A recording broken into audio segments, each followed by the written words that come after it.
I worked on Long Island the whole time that I lived there.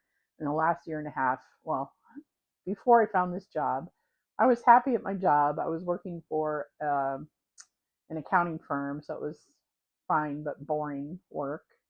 I was the assistant, so I wasn't doing accounting, but it was the same stuff all the time. And I was helping my cousin's niece look for a job. And while we were doing that, I saw an ad for an assistant position at Warner Brothers, and it was on Long Island. And I said, "Oh, I'll apply for that. That sounds like fun." And so a month went by, and I hadn't heard anything. And I finally got a call back and to come in for an interview, and it was with International Theaters, which they had. Warner Brothers used to have theaters around the world, and it was the second assistant to the president's office.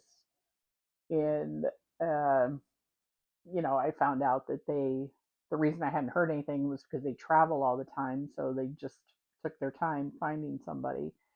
So I got the position, and then after I was there, about a month after I was there, I heard them talking about when the office moves to Burbank, and I'm all, what? Why would this perfectly good job be going to Burbank, and why did no one tell me when I started? Because I had no inkling, you know, of what was going on, and I kind of feel that's kind of crazy that they didn't tell me. But so he retired, the president retired. That's why they were moving the office to Burbank. They wanted this person to start the division, and he lived on Long Island, so they let him do whatever he wanted. And so the office was on Long Island. He was there for about a year and retired. And then the new president came in, and he was from another theater group. He had worked at another theater group his whole life. And we moved to the office 6 months later to Burbank. And I, of course, was like, can I go to Burbank? Because I don't like snow. And they did not move assistants to Burbank. So, well, actually, me and the president's assistant, of course, they moved her, but they weren't going to move me because I asked to go. They did not offer me my job to move.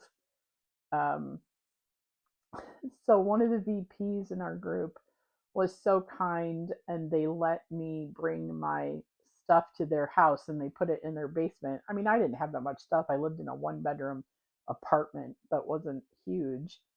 So they got all my stuff the day they were moving. They said to the moving company, "Hey, we forgot we have more stuff in the basement." So they had a lot of drama because they were supposed to put their car in the van, in the moving van also, but they got it all squeezed in.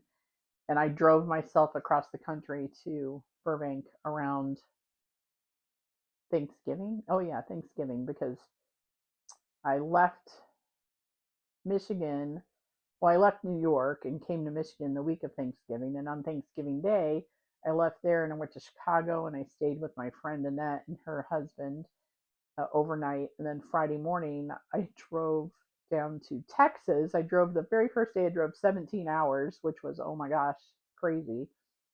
I don't remember where I stayed in Texas, but then the next morning I ended up in Flagstaff, Arizona, and I got stuck in an ice storm, so I had to stay there. And then the next night, I was so tired, I went to somewhere like an hour outside of Los Angeles and stayed there for the night, probably like Riverside or something. So the very next day, I was supposed to be at work. It was the Monday. So I was supposed to be well, honestly, I think maybe they didn't expect me at work until Tuesday. I don't remember.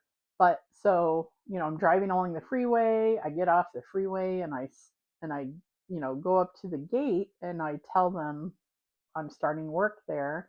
They had my name, parked in the parking garage, went into the building, which if you watched Lois and Clark, this was Star Labs building.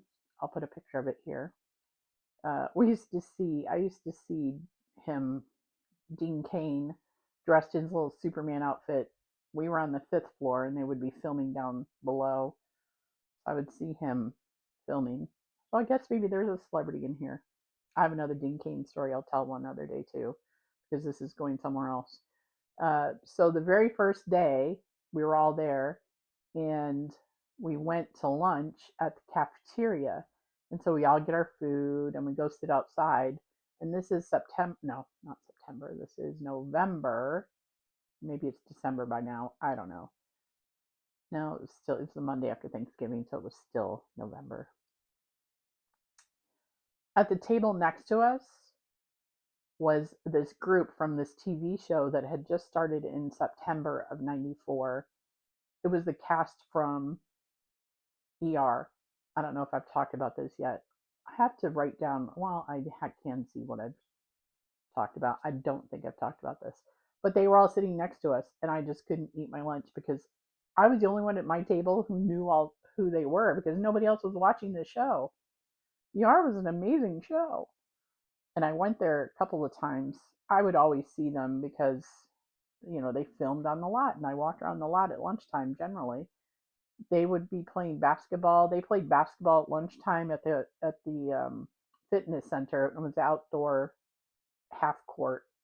I don't even know if it was a full half court, but it was an outdoor basketball, and you could always watch them playing. My boss played with them all the time. Everybody was afraid to check George Clooney and Noah Wyle and Anthony Edwards. I think Anthony played basketball too, but it was generally Noah and George. And my boss was not afraid to play with them. He would check them, and it was a good game of basketball for them. Anyway, that's my story this week. The ER cast at the table next to me, and I couldn't eat. It was crazy. Yeah.